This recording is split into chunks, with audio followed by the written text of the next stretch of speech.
Welcome back to समाचार 2.0। आप सभी को मेरा नमस्कार। मेरा नाम है देवेश सिंह। आप देख रहे हैं समय समाचार का न्यूज सेगमेंट, जहां हम सबसे इंपॉर्टेंट खबरें आप तक पहुंचाते हैं, वो भी रोज। तो अगर आपको आज वाली वीडियो पसंद आ जाए तो इसे लाइक जरूर कर देना, और अगर ना भी पसंद आए तो वीडियो पूरी जरूर देखना और लास्ट में कमेंट करके बताना कि भाई वीडियो पसंद क्यों नहीं आई। भारत ने बनाया वर्ल्ड रिकॉर्ड। जी हां, आज की सबसे पहली खबर, भारत ने वर्ल्ड रिकॉर्ड कर दिया है। फ्राइडे को 20,50,000 कोरोना के डोजेस एक दिन में पूरे भारत में लगाए गए, जिसमें से सबसे ज्यादा डोजेस उत्तर प्रदेश में लगाए गए। भारत अमेरिका के बाद दूसरा ऐसा देश बना जिसने सिर्फ एक दिन में 20 लाख लोगों को कोरोना की वैक्सीन लगाई। भारतीय किसान यूनियन के लीडर राकेश टिकैत कल बंगाल पहुंचे। बंगाल पहुंचने के बाद एयरपोर्ट पे उन्हें रिसीव करने टीएमसी के लीडर यानी कि एमपी डोला सेन पहुंचे, जिसके बाद किसान महापंचायत में पहुंचने के बाद राकेश टिकैत ने कहा कि अगर आप बीजेपी को वोट करते हैं तो वो आपकी जमीन आपसे लेके बड़े बड़े इंडस्ट्रियलिस्ट और बिजनेसमैन को बेच देंगी, तो बीजेपी को वोट ना करें। उन्होंने ये भी कहा कि जो बीजेपी के साथ है हम उसके साथ नहीं है, जो बीजेपी के अगेंस्ट है हम उनके साथ है। ये न्यूज तो हो गई, मैंने आपको बता दिया कि उन्होंने क्या कहा, मैंने आप तक पहुंचा दिया। मेरा ओपिनियन इसके ऊपर ये है, मैं आपसे पूछना चाहता हूं कि किसानों की जमीन क्या किसी की दादा की जायदाद है कि वो कोई भी सरकार हो, चाहे बीजेपी हो या कोई और सरकार, किसानों की जमीन लेके किसी बिजनेसमैन और इंडस्ट्रियलिस्ट को बेच देगी?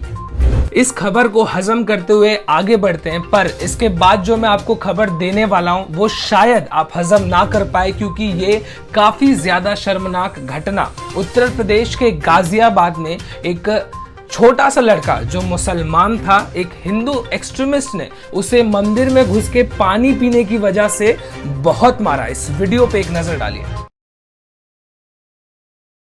बीजेपी को लगा एक और बड़ा झटका। बीजेपी के लीडर रह चुके यशवंत सिन्हा, जिन्होंने अटल बिहारी वाजपेयी जी की सरकार में के 2 कार्यकाल के दौरान फाइनेंस मिनिस्टर का भी रोल अदा किया था, उन्होंने कल टीएमसी ज्वाइन कर ली है। ज्वाइन करने के बाद उन्होंने कहा कि बीजेपी ऐसी सरकार है जो इलेक्शन जीतने के लिए किसी भी हद तक जा सकती है।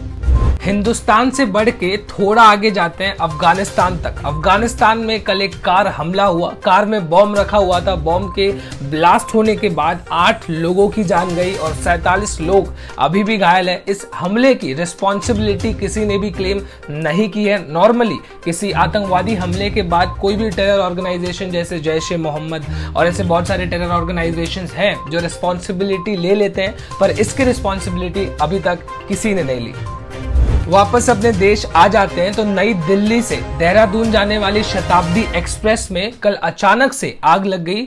बोगी नंबर C5 में बैठे पैसेंजर्स ने सबसे पहले टॉयलेट से धुआं निकलता हुआ देखा, जो धुआं धीरे धीरे पूरे कोच में फैल गया, जिसके बाद पैसेंजर्स ने इमरजेंसी ब्रेक को खींचा, यानी कि वो जो रस्सी होती है उसे खींचा, जिसके बाद ट्रेन को रोका गया, पैसेंजर्स को ट्रेन से बाहर निकाला गया। पूरी ट्रेन में पूरी तरह से आग लग गया, काफी गंभीर ये आग, जिसके बाद पैसेंजर्स ने बताया कि उनका पूरा luggage A to Z train के अंदर जल के खाक हो गया। फायर डिपार्टमेंट को आग बुझाने में 3 घंटे का समय लग गया।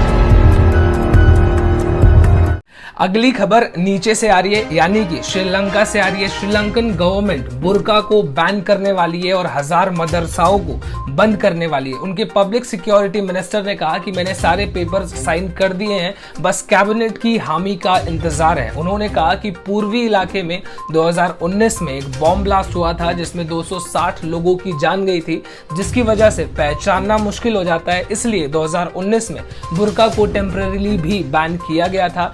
बुर्का को बैन करने का जो मेजर रीजन उन्होंने बताया वो यही है कि सिक्योरिटी इशू का मामला है, नेशनल सिक्योरिटी का मामला। ये खबर मैंने आप तक पहुंचा दी। एक और चीज मैं आपकी जानकारी के लिए बता दूं कि पूरे श्रीलंका में 9% मुसलमान लोग रहते हैं। जिसके बाद एक चीज मैं अपना ओपिनियन देना चाहता हूं कि नेशनल सिक्योरिटी का मामला आज तक क्यों नहीं था, आज अचानक से नेशनल सिक्योरिटी का मामला कहां से आया? इसके पहले भी तो नेशनल सिक्योरिटी की प्रॉब्लम होनी चाहिए थी।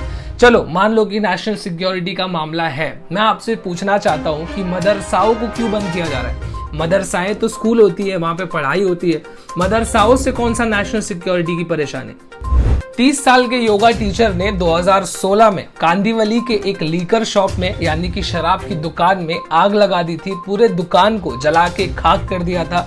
अलेजेडली उनकी बॉटल उन्हें लेट मिली थी, डिलीवरी लेट हुई थी दुकान में भीड़ होने की वजह से, जिसके बाद उन्होंने पूरे दुकान को आग से जला दिया। जिसके बाद 2021 में कोर्ट ने डिसाइड किया कि हाँ इनकी गलती थी और उनको 8 साल की सजा हुई, 8 साल की जेल।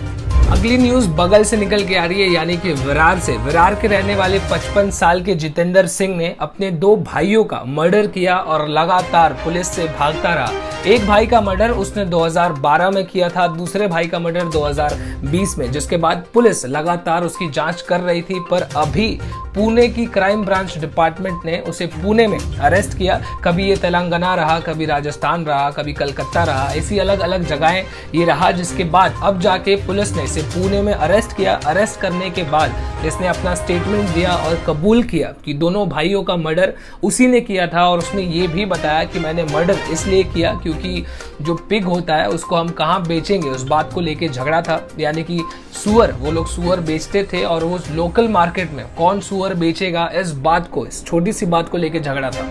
अपनी बाइकें संभाल के रखिए क्योंकि बगल में नायगांव में लॉकडाउन के दौरान 4 लोगों ने मिलके 12 बाइकें चोरी की हैं। जिसके बाद पुलिस ने अभी उन्हें अरेस्ट कर लिया है। पर आपकी बाइक सेफ नहीं है तो थोड़ा ये भाई मैंने तो बाइक लॉक ही नहीं किया, तो कभी करके आ रहा ये चल मजा आया। और मैं ये जो मजा है हिंदुस्तान के हर व्यक्ति को देना चाहता हूं। जोमैटो आजकल काफी ज्यादा ट्रेंड में है ही, लेकिन ये जो न्यूज मैं बता रहा हूँ वो जोमैटो से रिलेटेड नहीं है, लेकिन ऑनलाइन फूड डिलीवरी से रिलेटेड है। राजकोट के रहने वाले एक आदमी ने महाशिवरात्रि के दिन जितने भी लोगों ने ऑनलाइन फूड ऑर्डर किया वेज, उन्हें इस आदमी ने जानबूझ के नॉन वेज फूड भेज दिया। जिसके बाद पुलिस ने इसे अरेस्ट कर लिया। कर्नाटका से बीजेपी के मिनिस्टर रमेश जारकीहोली, जिन्होंने अभी 11 दिन पहले अपना रेजिग्नेशन सबमिट किया था, एक लड़की को सेक्सुअली अब्यूज करने के इल्जाम में उन्होंने कल पुलिस कंप्लेंट दर्ज कराई है, जहां पे उन्होंने ये बताया कि मेरे खिलाफ ये सारी चीजें एक कॉन्स्पिरेसी है, मेरा पॉलिटिकल करियर खत्म करने के लिए ऐसा किया जा रहा है और मुझसे पैसे ऐंठने के लिए ये सारी चीजें की जा रही हैं। एक काफी अजीब सी घटना जहां पे एक महिला ने बंगाल से केरला 2500 किलोमीटर दूर पैदल चल के गई रास्ते से, जिसके बाद उन्होंने रास्ते में, बीच रास्ते में बच्चे की डिलीवरी दी और उस बच्चे को वहीं छोड़ के वापस बस पकड़ के घर चली गई। जिसके बाद एक सब्जी बेचने वाले ने बच्चे की रोने की आवाज सुनी तो पुलिस कंप्लेंट किया, जिसके बाद पुलिस ने उस महिला को अरेस्ट कर लिया। एक काफी ज्यादा अजीब सी खबर चाइना से, जहां पे चाइना ने अपनी पॉलिसी बनाई है अपने वैक्सीन को ग्लोबली ज्यादा बेचने के लिए। और वो पॉलिसी ये है, उन्होंने ये कहा है कि अगर आप चाइना में बनी हुई वैक्सीन लगाते हैं तो अगर आपको कभी चाइना जाना होगा तो आपको वीजा काफी आसानी से मिल जाएगा। समझ रहे हो? समझ रहे हो आप? समझ रहे हो ना? आज की न्यूज अपडेट्स में बस इतना ही। मैं डेली न्यूज अपडेट्स डालता हूं और अगर आपको भी न्यूज अपडेट्स में इंटरेस्ट है तो आप मेरे चैनल को सब्सक्राइब कर सकते हैं। मैं रोज सुबह, संडे हो या मंडे, सुबह 9 बजे वीडियोस डाल देता हूं न्यूज अपडेट से रिलेटेड, तो सब्सक्राइब जरूर कर लीजिएगा। और कल फिर से मिलते हैं, तब तक this is me Devesh Singh signing off. जय हिंद।